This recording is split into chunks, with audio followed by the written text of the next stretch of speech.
Hi hello అందరికీ నమస్కారం. Welcome to our channel. నేను ఆదిత్య. జగన్మోహన్ రెడ్డి కేవలం పులివెందుల ఎమ్మెల్యే మాత్రమే, ప్రతిపక్ష నేత కూడా కాదు అని గంటా శ్రీనివాసరావు గారు ఒక వ్యాఖ్యలు చేయడం జరిగింది. అలాగే వైజాగ్కి సంబంధించినటువంటి భూ కుంభకోణం ఏదైతే ఉందో దానికి సంబంధించినటువంటి ఫైల్స్ని కూడా ఇప్పుడు బయటకు తీసే పనిలో అధికార యంత్రాంగం ఉందని ఆయన తెలియచేయడం జరిగింది. అండ్ మరో పక్క చూసుకుంటే ఇప్పుడు కనుక కూటమి డోర్లు తెరిస్తే వైసీపీ నేతలు కానీ వైసీపీ కార్యకర్తలు కానీ క్యూ కట్టడానికి రెడీగా ఉన్నారంటూ ఆయన చేసినటువంటి వ్యాఖ్యలు ఇప్పుడు నెట్టింట తెగ వైరల్గా మారుతున్నాయి. సో మరి ఈ వ్యాఖ్యల గురించి మనతో డిస్కస్ చేయడానికి ప్రముఖ సీనియర్ జర్నలిస్టు దుర్గా వడ్లమాని గారు మనతో ఉన్నారు. సో మేడం అడిగి మరిన్ని విషయాలు తెలుసుకుందాం. మ్యామ్ నమస్కారం. మ్యామ్ నమస్తే అండి. సో మ్యామ్, చూసాము వైసీపీ ఘోర ఓటమి తర్వాత అక్కడ ఉన్నటువంటి వైసీపీ కార్యకర్తలు నేతలు చాలా వరకు ఇప్పుడు కూటమి వైపు రావడానికి ఏదో ఒక రకంగా ప్రయత్నాలు చేస్తున్నారనే అంశం మనకు తెలుస్తూనే ఉంది. సో గంటా శ్రీనివాసరావు గారు ఇటీవల కాలంలో జగన్మోహన్ రెడ్డి మీద చేసినటువంటి వ్యాఖ్యలు కూడా మనకు తెలుసు. ఆయన కేవలం పులివెందుల ఎమ్మెల్యే మాత్రమే, ప్రతిపక్ష నేత కూడా కాదు అని. సో అలాగే వైజాగ్కి సంబంధించినటువంటి చాలా భూ కుంభకోణాలు జరిగాయని. సో మరి వీటన్నిటి గురించి ఆయన చేసినటువంటి వ్యాఖ్యల గురించి మిమ్మల్ని అడిగితే మీరు ఏం చెప్తారు మా? ఇప్పుడు గంటా శ్రీనివాసరావు గారే చెప్పటమే కాదండి, ఇప్పుడు ఎవరిని అడిగినా కూడా అదే చెప్తారు. ఇవాళ మీరు జగన్మోహన్ రెడ్డిని తీసుకున్నారంటే నాకు ప్రతిపక్ష హోదా కావాలి అని ఆయన కోర్టుకు ఎక్కడం జరిగింది, అంటే కోర్టు మెట్లు ఎక్కారు. అదేవిధంగా ఇంకొక నాకు సెక్యూరిటీ పెంచండి, నాకు జూన్ 3 వరకు ఏ సెక్యూరిటీ ఇచ్చారో అది ఇవ్వండి అని అడగడం జరిగింది. దాని మీద ఇవాళ నిన్న కూడా 2 ప్రెస్ మీట్స్ అంబటి రాంబాబు పెట్టారు.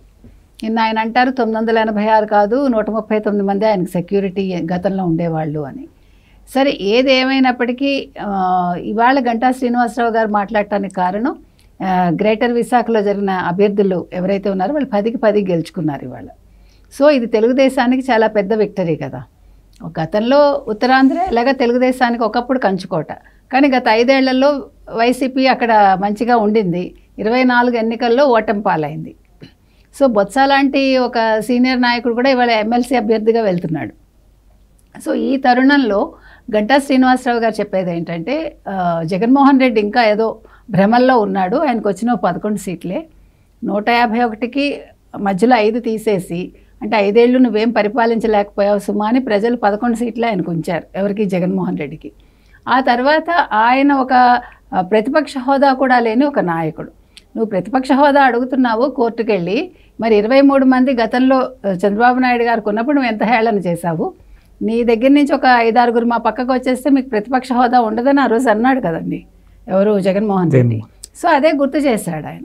చేస్తూ అసలు మీ సొంత చెల్లెలే నీకేదో ప్రాబ్లం ఉందని చెప్తోంది ఆవిడ, నువ్వు ఒక మానసిక రోగివని. ఎందుకంటే మనం చాలాసార్లు చెప్పుకున్నాం, షర్మిల నీకు ఒక అద్దం ఇస్తానన్నా, అద్దం పంపిస్తాను నీకు గిఫ్ట్గా, నీకు తెల్లారులేస్తే నువ్వు చంద్రబాబు నాయుడు పేరు తప్ప ఇంకోటి నువ్వు పలకట్లేదు, నువ్వు ఒకవేళ అద్దంలో చూసుకున్నా కూడా నీకు చంద్రబాబు నాయుడే కనిపిస్తాడు, నీ ఫేస్ కనిపించదు. అంటే అలా మేనియా అనమాట, చంద్రబాబు మేనియా వచ్చేసింది ఆయనకి. సో నువ్వు ఒక మానసిక రోగివే అని ఇవాళ గంటా శ్రీనివాసరావు గారు మేం చెప్పలేదు, నీ సొంత చెల్లెలే చెప్పింది అంటున్నాడు ఆయన. సో ఏ రకంగా చూసుకున్నా ఈరోజు మీరు ఎగ్జిక్యూటివ్ రాజధాని అని చెప్పి విశాఖను నాశనం చేశారు, భూ కుంభకోణాలు చేసేసారు, అవన్నీ బయట పెడతాం మేము. అదేవిధంగా ఈరోజు మొత్తం మారుతుంది, మాస్టర్ ప్లాన్ అంతా మారుస్తున్నాం మేము. ఇక్కడికి అన్ని రోడ్లు అంతా కూడా మళ్ళీ మారుతాయి, తర్వాత రైల్వే జోన్ ఒకటి రాబోతోంది, ఇంకా చాలా చెప్తున్నారు ఆయన. సో మీరు ఏదైతే తగలేశారో దాన్ని మేము బాగు చేస్తాం, మీరు మొత్తం మాస్టర్ ప్లాన్ మార్చేశారు. దానివల్ల ఈరోజు విశాఖ నిజంగానే చెప్పాలంటే మారిపోయింది.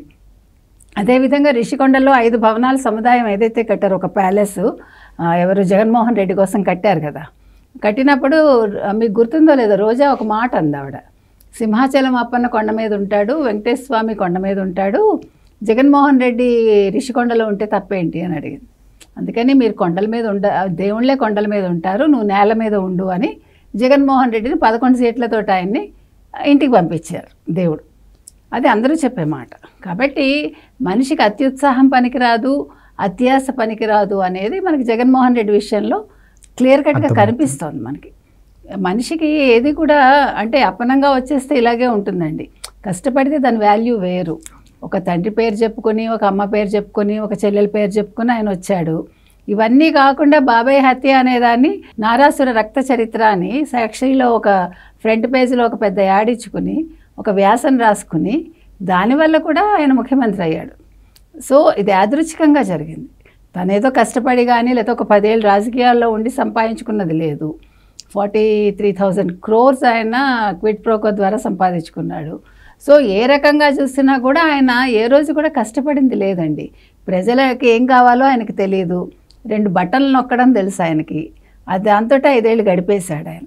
సో అందుకని ఇవాళ గంటా శ్రీనివాసరావు చాలా క్లియర్ కట్గా చెప్తున్నాడు ఆయన, నీకు అసలు అంటే ఫ్యూచర్ అనేది వైసీపీకి లేదు, మేం కనుక మా పార్టీ గేట్లు తెరిస్తే నీ దగ్గర ఒక్కళ్ళు కూడా నాయకులు మిగలరని చెప్తున్నాడు. సో చాలా క్లియర్ కట్గా మాట్లాడాడు ఆయన చెప్పాలంటే. సో ఇవన్నీ కూడా వాస్తవాలేనండి.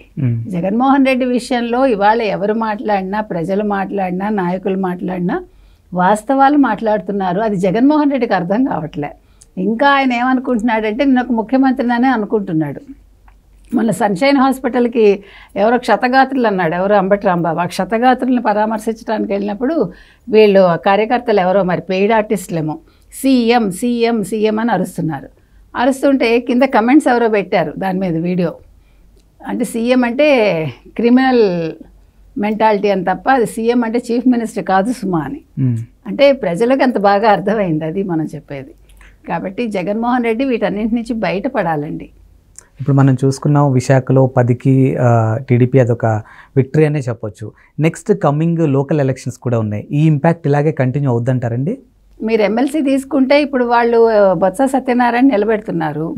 వాళ్ళకి అక్కడ ఉన్న ఓట్లు నాకు గుర్తున్నంత మటుకి 800 చిల్లర. అందులో మీకు పోనీ 200 చిల్లర తెలుగుదేశానికి ఉన్న, 600 పైన వీళ్ళకి వైసీపీకి ఉన్నాయి. కాకపోతే గతంలో ఇదే ఓటర్లు ఇప్పుడు కార్పొరేటర్లు కావచ్చు, జెడ్పీటీసీలు కావచ్చు, ఎంపీటీసీలు వీళ్ళందరూ కూడా ఓడించారు ఎవరిని, బొత్సాని. ఈసారి కూడా అదే జరుగుతుంది కదండి. ఇప్పుడు వీళ్ళు ఎవరిని నిల్చోపెట్టినా తెలుగుదేశం వాళ్ళు ఖచ్చితంగా వైసీపీ క్యాడర్లు ఎవరైతే ఉంటారో ఇప్పుడు ఎంపీటీసీ, జెడ్పీటీసీ లేకపోతే కార్పొరేటర్లు కావచ్చు, వాళ్ళు తెలుగుదేశం కూటమి వైపే మొగ్గుతారు. ఎందుకంటే గతంలోనే వాళ్ళు క్రాస్ అవుటింగ్ చేశారు. ఇప్పుడు మరి అధికార పార్టీ ఏదుంది? ఈరోజు బొత్సాకి ఫ్యూచర్ ఏముంది? ఒక ఎమ్మెల్యేగా ఉండి ఇంత సీనియారిటీ ఉన్న రాజకీయ నాయకుడు ఇవాళ ఎమ్మెల్సీగా నిల్చోవటం ఏంటి? తప్పు కదా. అంటే అతను యాక్చువల్గా తెలుగుదేశంలోకి వస్తాడని ప్రచారం జరిగింది. దాన్ని అడ్డుకోవడం కోసం జగన్మోహన్ రెడ్డి అతను బలవంతంగా ఎమ్మెల్సీగా నిల్చోబెడుతున్నాడు. అందరి చేత ఒప్పించాడు ఆయన్ని. ఒప్పించినప్పుడు ఆయన కొంచెం రాజకీయ భవిష్యత్తు ఆలోచించుకుని ఉంటే నిల్చుని ఉండడు కదా. కానీ అది తెలివి తక్కువతనం అది. సో తెలివి తక్కువతనానికి రేపు పొద్దున్న ఏమవుతుందంటే వాళ్ళు అనుకుంటున్నారు మాకు ఇంతమంది ఉన్నారు కదా మా దగ్గరని. ఎంతమంది ఉన్నా కూడా ఖచ్చితంగా తెలుగుదేశం కూటమి అభ్యర్థే నెగ్గుతాడండి ఎమ్మెల్సీ కింద, డౌట్ లేదు మనకి. కాకపోతే ఈ పరంపర ఇలాగే కొనసాగుతుంది, విజయ పరంపర అనేది. అది వైజాగ్ కావచ్చు, ఫ్యూచర్లో వచ్చే ఎన్నికలు ఏవైనా కూడా వైసీపీకి మాత్రం వాళ్ళు ఓడిపోవటం అయితే ఖాయం.